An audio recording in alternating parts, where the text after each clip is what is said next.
Horlicks లాంటి ఒక పౌడర్ని మీకు ఇప్పుడు చెప్తానండి.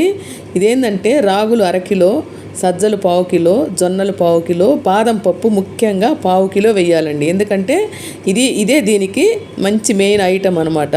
సో ఇవన్నీ ముందు రోజు బాగా చెరికి దాంట్లో ఉంటుంది కదా ఆ పొట్టంతా తీసేసి బాగా 1కి 4 సార్లు కడిగి వాటర్ తెల్లగా వచ్చే వరకు కడిగి మార్నింగు మనం దాన్ని బాగా నానబెట్టుకోవాలి. మార్నింగ్ నుంచి ఆ రోజంతా ప్లస్ ఆ నైట్ అంతా నానబెట్టుకోవాలన్నమాట.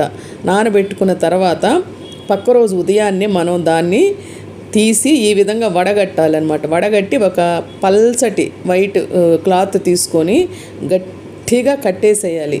కొంచెం కూడా గ్యాప్ లేకుండా మనం దాన్ని గట్టిగా కట్టేసి దానిపైన బరువు పెట్టాలి. పాత రోజుల్లో రోలు లాంటివి చిన్న చిన్న రోళ్ళు ఉండేవి, లేదంటే మనం రుబ్బుకునే ఇది పెట్టేవాళ్ళు. ఇప్పుడు మనకి ఆ రుబ్బుకునేవి లేవు కదా.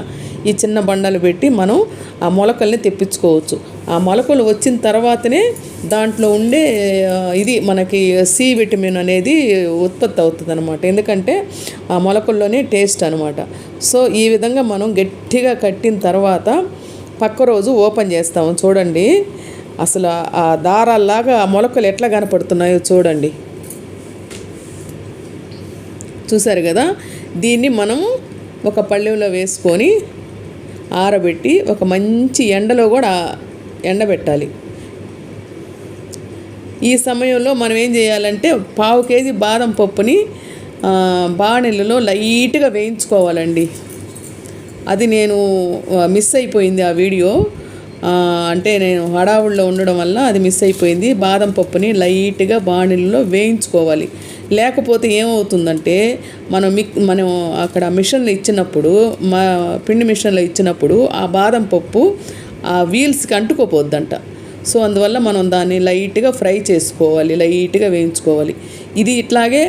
సో ఈ మొలకలు కూడా మనం ఏం చేయాలంటే ఒక మంచిగా ఎండలో ఒక రోజంతా ఎండబెట్టేయాలి. చూసారు కదా ఎంతగా బాగా ఎండిపోయిందో.